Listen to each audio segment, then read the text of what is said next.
What's up mga person? Another day, another video na naman. So for today's video, naglalakad kami ngayon dyan ng aking best friend kasi pumunta kami ng school kasi may duty ako today at siya naman may class. So tamang lakad lang kami dyan hanggang sa makarating kami sa paradahan ng sasakyan dahil kailangan naming mag-tricycle. So yan na nga, sasakay na kami ng tricycle dito sa highway papunta sa aming school.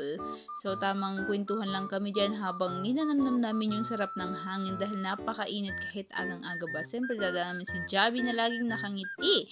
So siyempre si Andox na paborito ng bayan at ito ang aming school ang AUP, Adventist University of the Philippines. So nandiyan ang napakaraming working student. Pagdating ko nga yan, nag-ready agad ako ng mga kailanganin ko dahil may order kami ngayon na 165 pieces of burger ngayong umaga. So napakaaga ng order na yan kaya naman paspas ako, nagkanda paso-paso na ako dyan mga person kasi nagmamadali na rin yung order kasi in order yan ng 7 a.m. So, dapat matapos sa by 10 pero dahil nagmamadali is kukunin nila yan ng mga 8 or 9. Mga ganyan. Kaya naman bilis-bilis na ako dyan.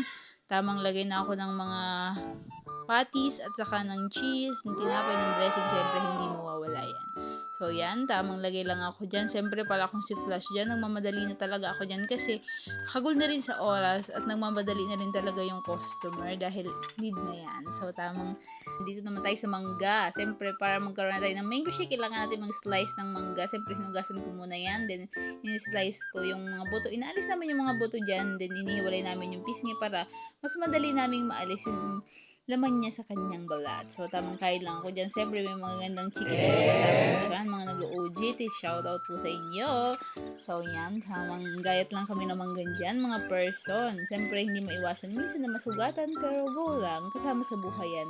Sabi nga nila, pura go! So, tayo yan. Siyempre, after ko doon is dito naman ako sa serve. Mag-serve ako ng mga food ngayon kasi siyempre, dapat din nagsiserve kasi walang magsiserve talaga. So, yan, tamang serve lang ako dyan. Tamang tanong sa customer ko, ano ako din ang gusto.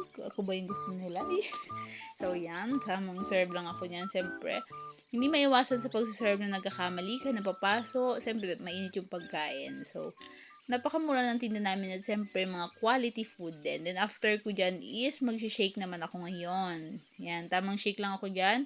Mango shake nga pala yung ginagawa ko dyan. Siyempre gagawin ng ingredients din nahaluin para mas lalong mablend. Siyempre, pampasarap na nga namin dyan is yung condense. So, siyempre yung baso nilalagyan namin yun ng pearl at saka ng choco para mas masarap at mas masa yung ating mango shake. So, yan. Tamang lagay lang ako dyan sa baso dahil tapos na ang ating order.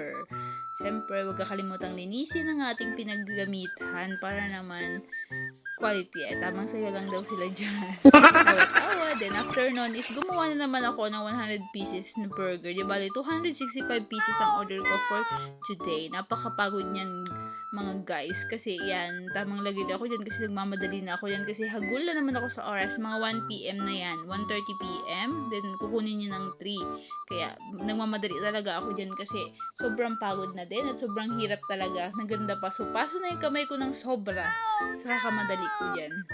Siyempre, muntik pa ako maubusan dyan ng cheese. Kaya naman, talagang mas lalong mahirap. So, lagay lang ako dyan. Tamang lagay lang ako ng mga burger sa box. Huwag kalimutan ilagay sa box para quality ang ating tinda. So, yan.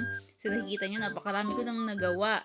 Napakarami ko nang naluto. Kasi nga, 100 pieces yung order ko ngayong hapon. So, after ko nun is hugasin naman.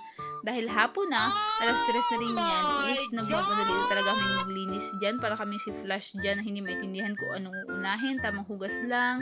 Siyempre, hindi maiwasan na sa kantin kailangan malinis lang talaga yung ating mga area, siyempre, para hindi tayo masabihan ng negative, mga ganun. Madumi ating food, hindi. Dapat panatilihin nating malinis yung ating mga gagamitin at yung gagamitin for tomorrow. So, tamang hugas lang kami dyan, tamang punas, tamang hugas, para naman matapos na yung ating gawain. Dahil hapon na rin, malapit na magabi dyan, kaya naman nagmamadali na talaga kaming maglinis kasi nahagul kami sa oras dahil sa dami ng order. So, tamang hugas lang ako dyan. Iniisip ko, nanginginig na yung kamay ko dyan kasi nga, galing ako sa pagluluto. Then after magluto is maghuhugas naman. Kaya napakahirap. So, saludo po sa mga working student dyan na nakakaranas din ng ganito. Then after nun, ito na nga, finish na kami and pauwi na. Bye-bye! Bye! Thank you for this whole day. Today? So we glad. Bye-bye! Bye. See